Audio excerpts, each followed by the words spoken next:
La experiencia física de la visita a la Expo Cultura Online funciona de la siguiente manera. Sobre esta consola desplazamos la mano abierta hasta que elegimos el idioma a través del cual queremos disfrutar de una de las 100 obras elegidas en esta impresionante experiencia inmersiva. Bienvenidos a Creación sin Barreras.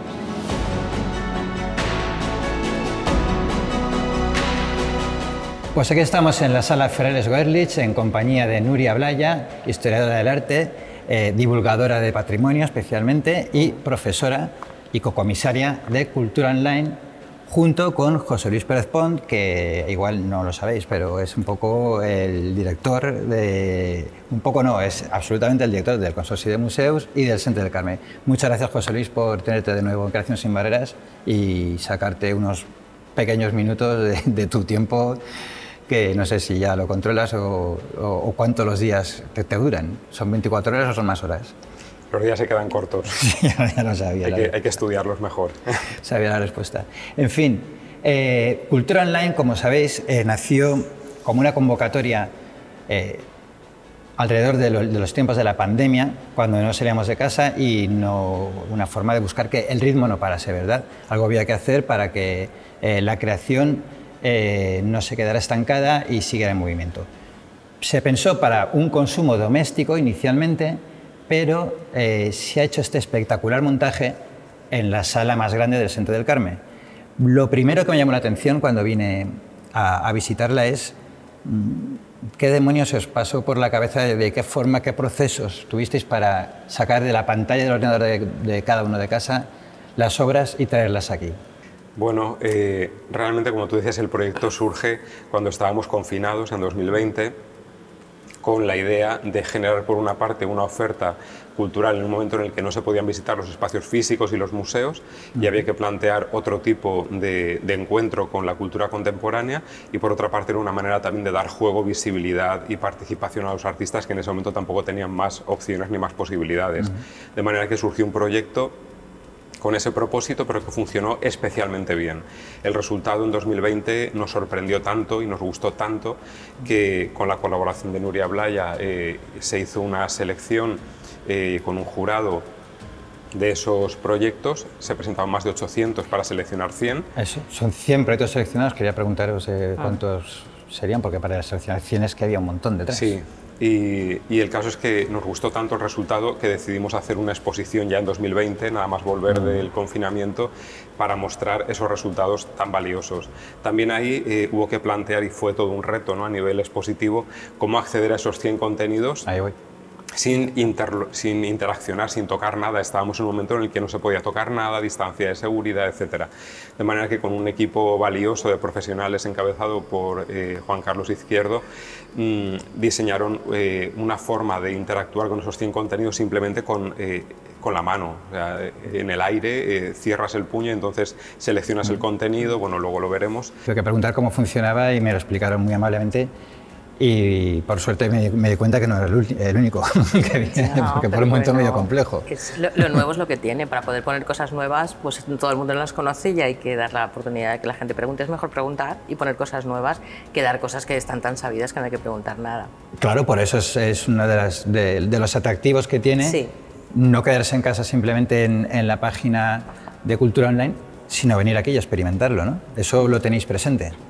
Bueno, es un experimento de innovación cultural. Absoluto. En lo que se plantea otro tipo de relación con el arte, otra manera de presentarlo, que por una parte es accesible a través de Internet, a través de la plataforma que hemos creado, de manera que todo el mundo pueda acceder a sus contenidos y disfrutar de esos proyectos, pero por otra parte en la sala de exposiciones se hace una presentación que rompe con los cánones habituales de la exposición de arte.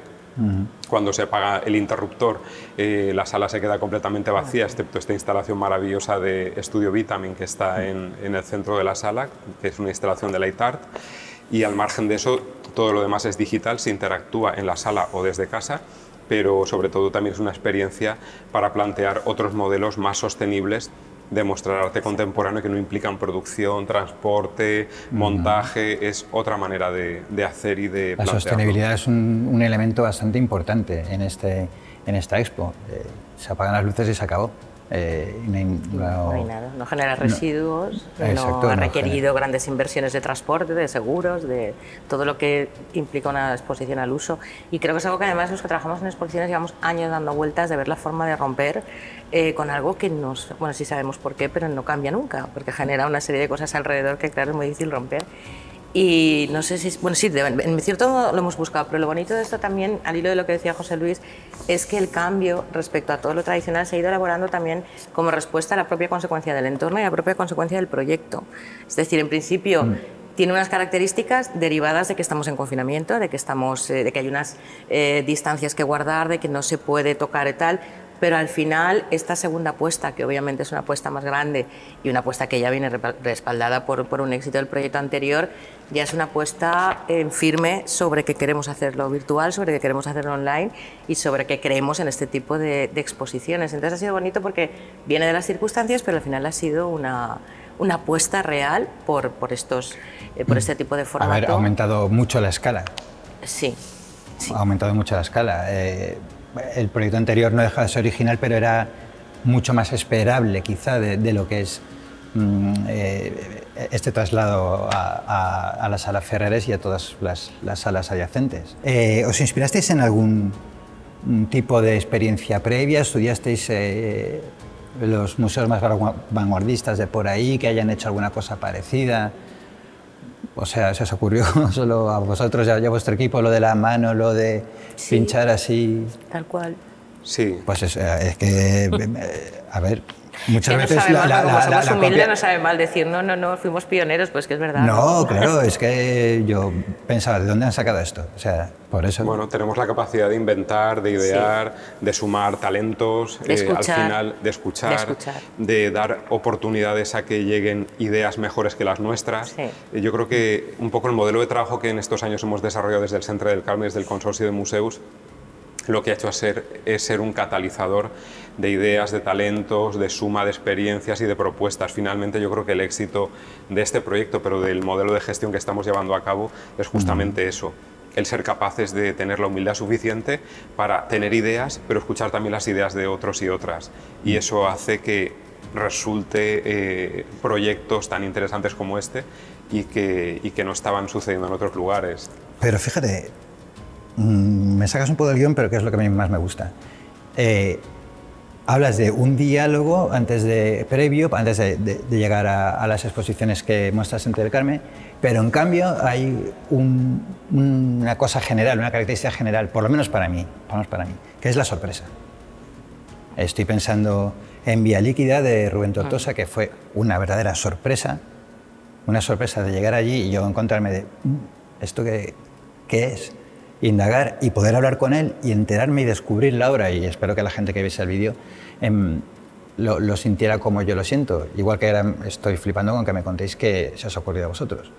O sea, es un pequeño paréntesis que hago de cómo han salido del diálogo a la sorpresa, no parece tan sencillo.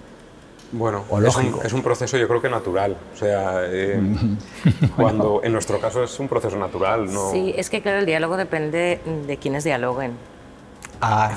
Bueno, interesante. Claro, entonces cuando se dialoga en favor de obra y cuando se dialoga respetando y queriendo aprender del otro y sobre todo se consigue crear un concepto común sobre el que todo el mundo está trabajando, pues yo creo que todo fluye mucho mejor. Entonces al final yo creo que, y sobre todo en el caso también añadiendo a Juan Carlos, que sabíamos lo que queríamos, ¿no? A lo mejor no teníamos determinado de una manera concreta, pero el saber lo que queríamos, ir en la misma dirección, pues claro, todo fluye mucho mejor. No es lo típico de no tiene que salir lo que yo digo o voy a hacerlo de forma que se vea que yo estoy ahí. Ya.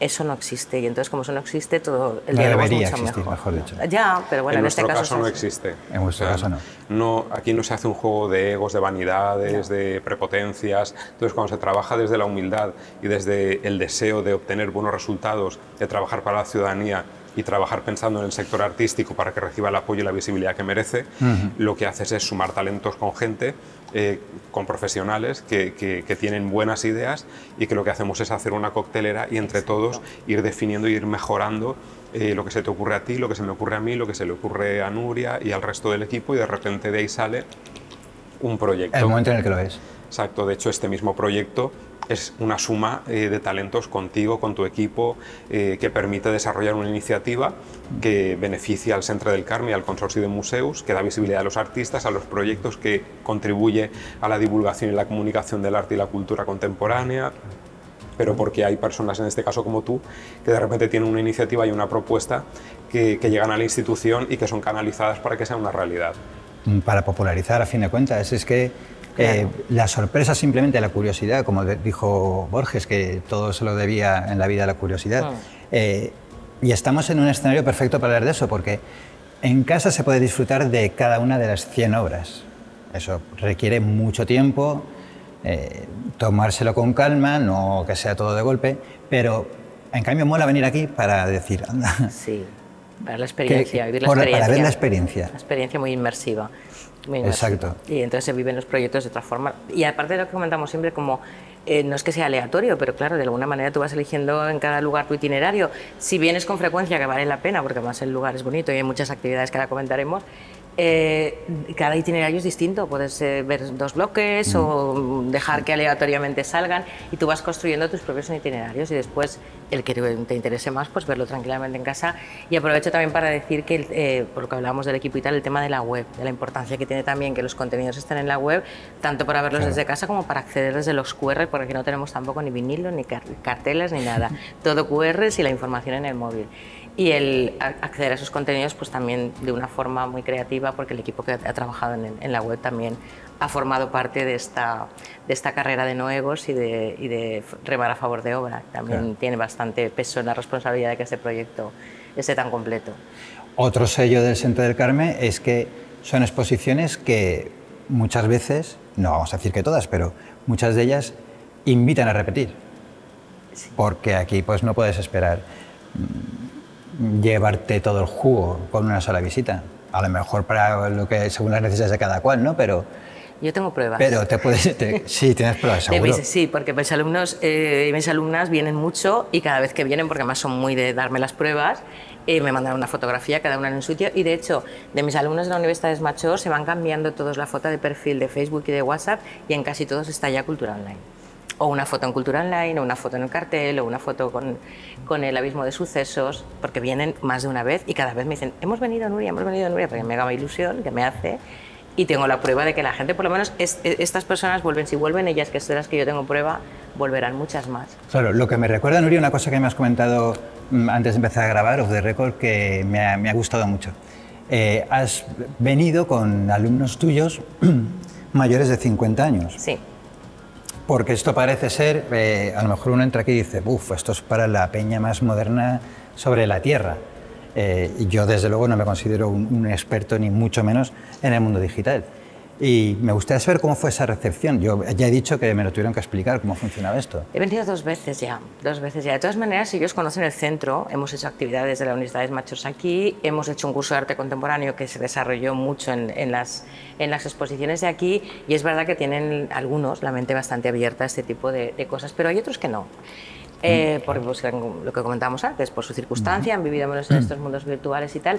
Me llama mucho la atención porque tanto los niños como la gente mayor, con curiosidad y con ganas de aprender, que obviamente son los que están allí, pues no estarían en otro sitio, tienen muchos menos prejuicios a la hora de valorar la importancia de esto, porque como tienen esa curiosidad por aprender, es como, este mundo no lo conozco y lo que da de sí, ¿no? Sí. Y quiero conocerlo. Entonces, hay una cierta humildad ante ese mundo que se te escapa, pero tú lo quieres conocer porque sabes que te está ofreciendo, nada más entrar a la sala te está ofreciendo ya una experiencia, ¿no? Total. Entonces ha sido recibido con muchísima alegría. De todas las visitas que hemos hecho dentro de la Escuela del Arte, que es un proyecto en el que hacemos normalmente actividades relacionadas con todo lo que tiene que ver con las artes de todas las disciplinas, ha sido una de las que ha generado, ya no digo más aceptación o menos, porque eso ya es una cosa muy personal, más fotografías, más revuelo en Facebook, más gente que no ha venido a decir qué pena que me lo haya perdido, pero ir el domingo, porque lo decían todos, no se trata solamente de los contenidos, que muchos los anotaban para verlos en casa y tal, sino de la experiencia que se llevaban aquí, la experiencia, más todos hablaban de lo mismo, experiencia inmersiva. Sobre todo cuando llegaban allí y leían la cartela del Abismo de Sucesos, era ya la sensación de haber vivido algo que no lo encontraban en ningún otro centro cultural. Vamos por partes. Has comentado el recorrido que tiene ese tipo de obras, el recorrido futuro. Y yo me hice la pregunta de, sin la pandemia, el arte online, estas experiencias online tan inclasificables en estos momentos y tan vanguardistas, ¿seguirían en marcha? ¿Hubieran evolucionado más? ¿Qué pronósticos creéis vosotros que conocéis mejor el mundo del que hablamos? ¿Fue un empujón? ¿Hubiera ocurrido lo mismo? Todo tiene partes buenas y partes malas. La pandemia es algo terrible, con consecuencias fatales, pero también tiene una parte positiva. La parte positiva es que nos obligó a todas y a todos a hacer un esfuerzo por avanzar en el ámbito digital, ¿no? En la accesibilidad y en plantear otras formas de trabajo, otros procesos que seguramente sin ese contexto tan inesperado no habríamos hecho. Los 2 meses y pico de confinamiento fueron una prueba de fuego, en nuestro caso, para replantearnos muchos modelos de trabajo y para poner en marcha toda una activación de cultura digital que no teníamos, porque sí teníamos, bueno, la web, evidentemente, y otro tipo de cuestiones. Era muy residual.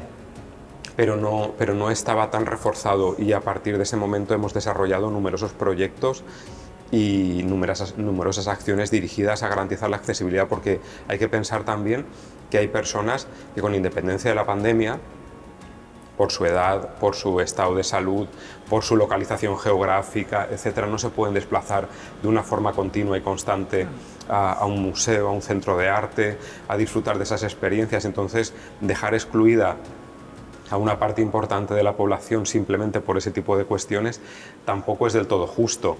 De manera que hemos reforzado muchísimo el tema de las visitas virtuales. Cada exposición tiene consigo una visita virtual. Proyectos como Creación sin Barreras, que contribuyen a un acercamiento más en profundidad en cuanto a los contenidos de cada proyecto.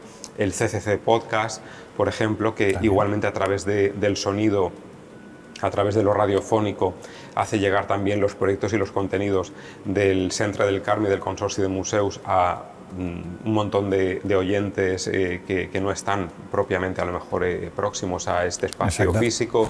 Todo eso, o proyectos como CCC Stories, que genera una microserie que habla de historias que suceden en el Centre del Carme y que de repente es una experiencia que ni tan siquiera sucede físicamente, que es completamente online también. Entonces, todo eso al final ha abierto una puerta que nos permite generar contenidos y otras maneras de desarrollar la cultura, que no son necesariamente los tradicionales, pero que sin embargo nos dan la oportunidad de ofrecer una experiencia más amplia y a más personas. Y se están trabajando, sabéis que hay más gente, bueno, se han presentado 800 proyectos, obviamente se seguirá trabajando estos formatos que son tan heterogéneos, ¿no?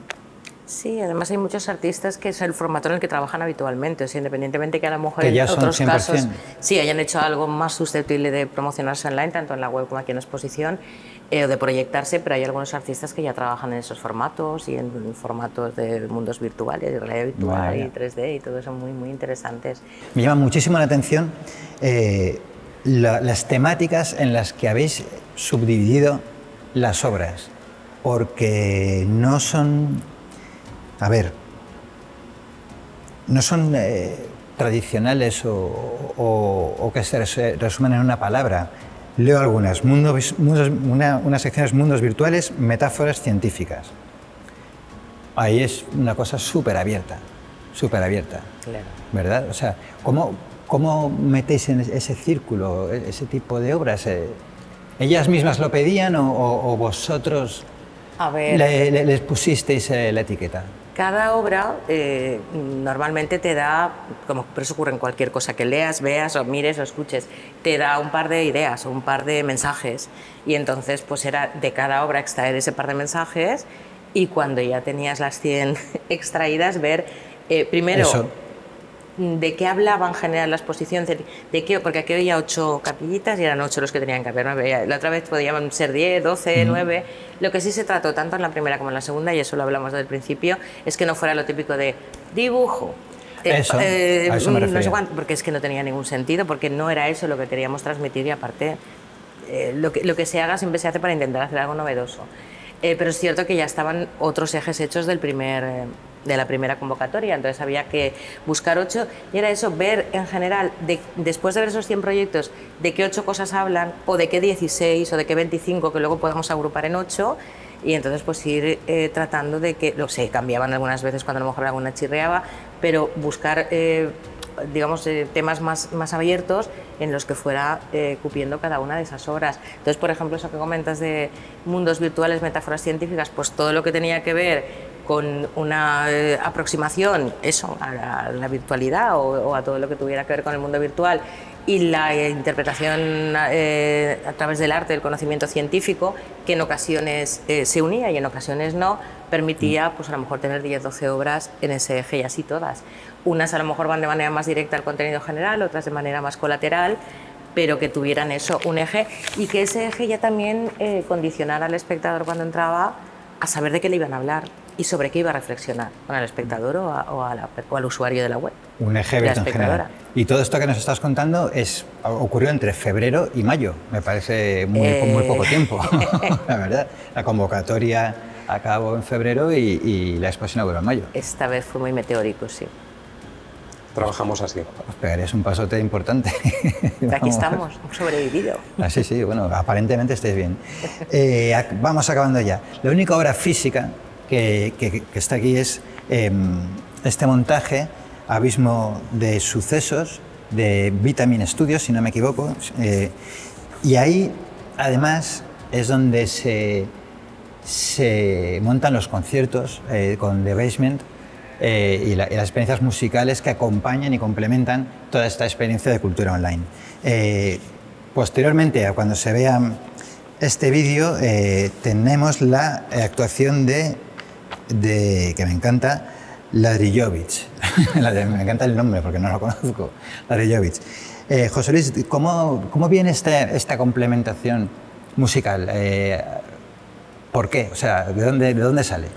Bueno, a mí me gusta mucho activar las exposiciones, ¿no? Y que no sean cápsulas estáticas que se quedan como atemporales y paralizadas en el tiempo, sino que sean espacios donde las personas puedan interactuar no solamente con las obras, sino que se active en este caso cada semana, cada viernes y sábado, hasta la finalización del proyecto, con sesiones con DJs en vivo, pinchando en la propia sala y además vinculando la música con la activación de la pieza de Vitamin Studio, que de normal tiene su funcionamiento propio con su discurso y su estética particular a través de este proyecto de Light Art, de arte con luz, pero por otra parte la pieza se activa de una forma especial cuando se vincula con la experiencia sonora.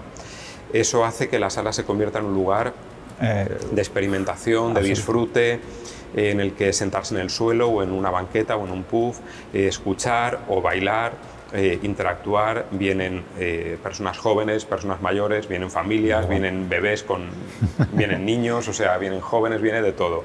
Entonces, eso es una experiencia que me parece interesante, el romper también esas ideas canónicas, ¿no? De cómo funciona un museo, una institución cultural, con esa rigidez, con esa distancia, con esa asepsia. Me parece que el trabajo que hemos hecho aquí durante estos años justamente ha ido encaminado a esto, a generar un museo de los cuidados, un museo de los afectos, donde la experiencia en primera persona es fundamental y es lo que hace que todo cambie. Sin duda, con su característica propia y su discurso propio. Recuerden que una vez haya clausurado la exposición en el Centro del Carmen el día 9 de julio, ustedes en casa, a través de la web Cultura Online, podrán seguir disfrutando del contenido de los proyectos seleccionados. Pero esperemos que no se pierdan la experiencia personal, física, de venir aquí a verlo, que también han descrito Nuria y José Luis. Muchísimas gracias.